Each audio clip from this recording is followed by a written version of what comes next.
Target గా పెట్టుకుంది Bharatiya Janata party. ఇవాళ పొత్తుకి ఇక్కడ తెలుగుదేశం పార్టీ అయితేనేమి, నేను శ్రీకాకుళంలో ఉన్నా, మా పక్క రాష్ట్రం తాలూకా పాలిటిక్స్, మేము ఒరిస్సాలో కూడా బీజేడీతో ఇవాళ కలిసి ప్రయాణం చేసేయడానికి వెళ్ళడానికి అయితేనేమి, లేకపోతే గత కొద్ది కాలం కిందట కర్ణాటకలో జనతాదళతో మైత్రి కోసం అయితేనేమి, ఇంకొక ప్రధానమైనటువంటి కారణం కూడా ఉంది ఆంధ్రప్రదేశ్ సంబంధించి.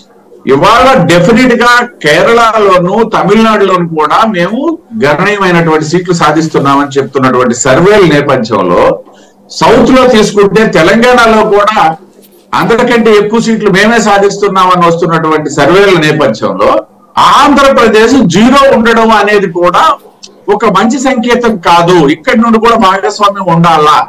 వీటన్నిటి ఆధారంగా ఇవాళ మా అధిష్టానం అలయన్స్ కి అంగీకరించింది అన్నటువంటి సమాచారం అయితే మేము విశ్వసిస్తున్నాం.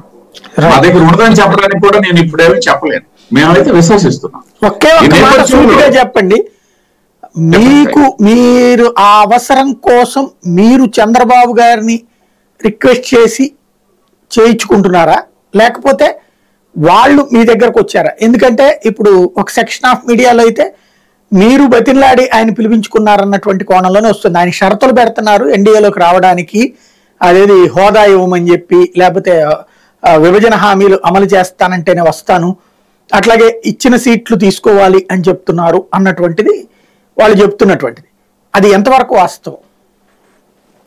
నేను మీ ప్రశ్నకి సూటిగా సవివరంగా సమాధానం చెప్పగలను. సమయం వచ్చినప్పుడు చెప్తాను. ఎందుకంటే ఇప్పుడు చెప్పాను అనుకోండి, వీడియోలు వైరల్ అయినట్టుగా కాకుండా ఈ వీడియోను వైరల్ చేసేటటువంటి శక్తులు ఉన్నాయి. కాబట్టి ఇది నేను ముందే చెప్పాను, దీనికి సమాధానం కూడా ఇండైరెక్ట్ గా చెప్పాను. గత 2014 ఎన్నికల సమయంలో ఏదో హోటల్ అండి, నేను పేరు గుర్తు రావట్లేదు, హైదరాబాద్.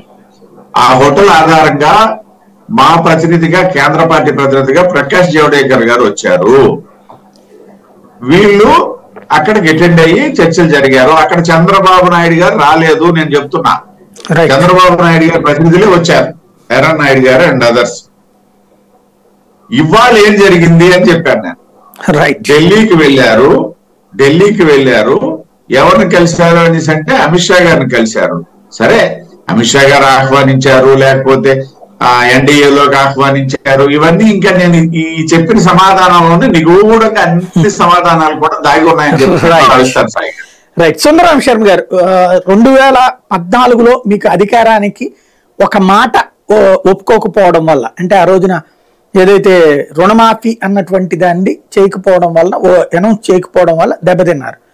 ఈ దఫా పొత్తు అనేటువంటిది మొదట మీ దగ్గరికి ప్రతిపాదన వచ్చిన వద్దు అని చెప్పడం వలన ఒక చారిత్రక తప్పిదం చేశారు అని అనిపిస్తుందా ఫ్యూచర్ లో ఏమన్నా? సాయి గారు, మీకు